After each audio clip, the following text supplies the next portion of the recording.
former Vice President Leni Robredo.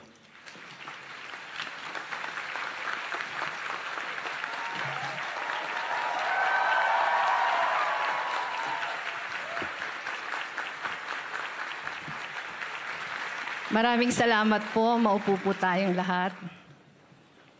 Dr. Joel Adawe, Chancellor of UP Baguio, Honorable Regent Raul Pagdanganan, Honorable Regent Carl Mark Ramota, Honorable Regent Maria Teresa Alhambra, Attorney Robert Lara, Secretary of the University, my former UP dormmate, and now VP for Academic Affairs, and representative of UP President Angelo Jimenez, Dr. Leo Cobillan, professors emeriti who are with us this afternoon, officials of the UP system, officials of the UP Baguio, administration, faculty and staff, graduates and parents, magandang araw sa inyong lahat.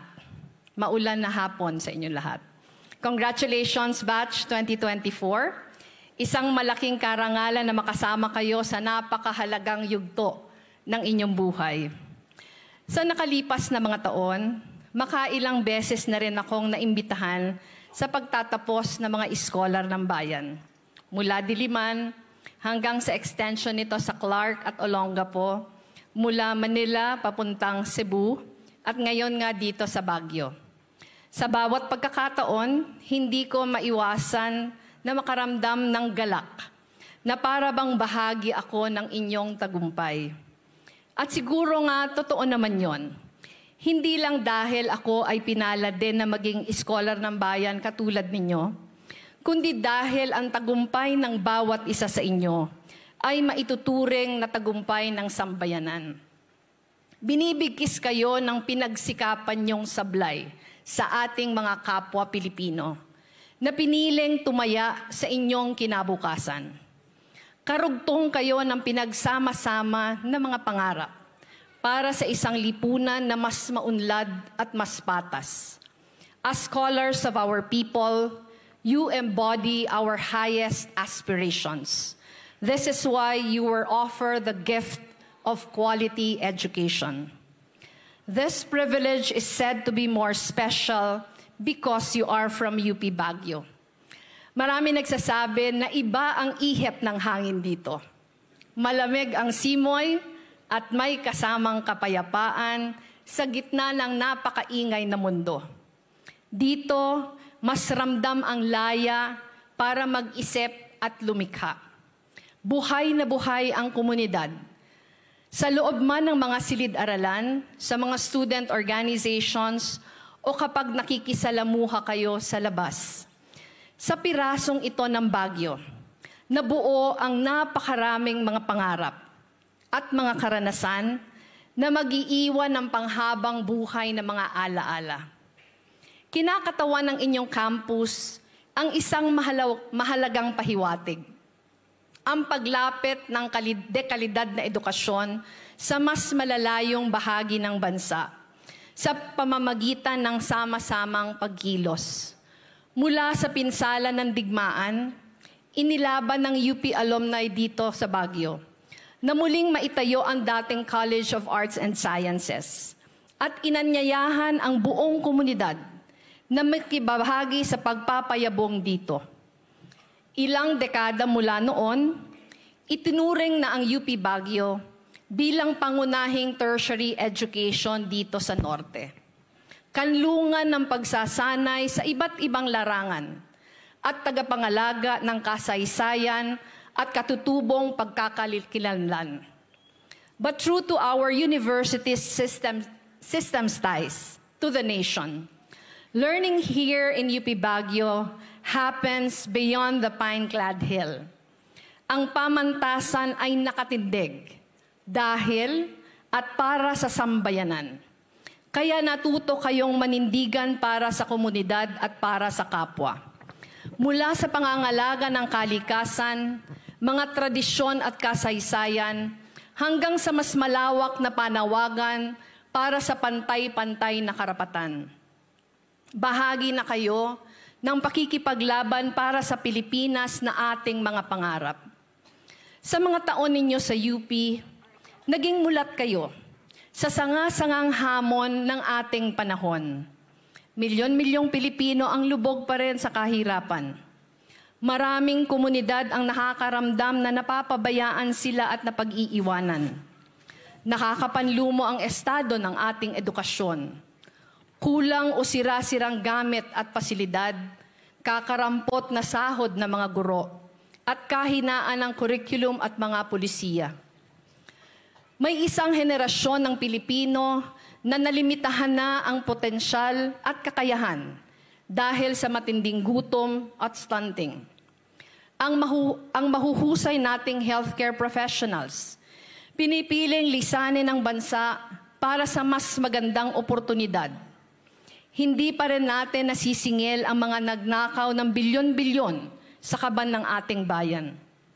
Mailap ang hustisya para sa mga salat sa buhay. Marami sa ating mga kababayan ang napaikot na rin ng tumitinding operasyon ng disinformation na bumago sa kanilang pagtingin sa mundo, lalo na sa ating kasaysayan. Hindi natin maikukubli ang masakit na katotohanan. Nagiging manhid na ang marami sa ating mga kababayan dahil paulit-ulit silang binigo ng sistema. Kaya lulunukin na lang nila ang pagbibigay ng patong at lagay.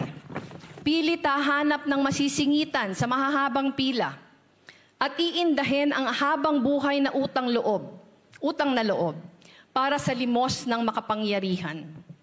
Pilit nilang iniiwas ang tingin sa kawalan ng hustisya. Niyayakap ang mga abusado at korap sa pag-asang dito man lang ay may mapapala sila. Sa harap ng mga hamon na ito, maaaring lumamlam ang alab ng paninindigan sa puso ninyo. May mga tao, lugar at oras na halos kukumbinsi sa inyo na talikuran ang iba. Marahil maiisip nyo minsan, nakakapagod naman manindigan. Baka mas mabuti, manahimik na lang ako. We know you have high aspirations for your future. Excellent as you all are, we root for your successes and for the fulfillment of your dreams. But we also keep faith that in working towards the direction of your dreams, you will never forget what it means to have a UP education, to live with honor and excellence, offering your heart to the Filipino every single day. Bilang mga iskolar ng bayan, itinanim sa ating edukasyon ang dangal at husay. At sa dalawang ito, mas mabigat ang panawagan ng dangal. Sa pinakamahihirap na mga sandali, lalo na yung hinaharap natin bilang isang bansa, tayong mga produkto ng Universidad ng Pilipinas ay tinatawag na tumindig sa unahan, makipagkapit-bisig at maging boses ng ating mga kababayan. Dito nagkakaroon ng kabuluhan ang dangal at husay. Higit pa sa galing sa mga napili ninyong larangan, ang tunay na atas sa inyo, palaging lumingon sa mga kababayang nangangailangan.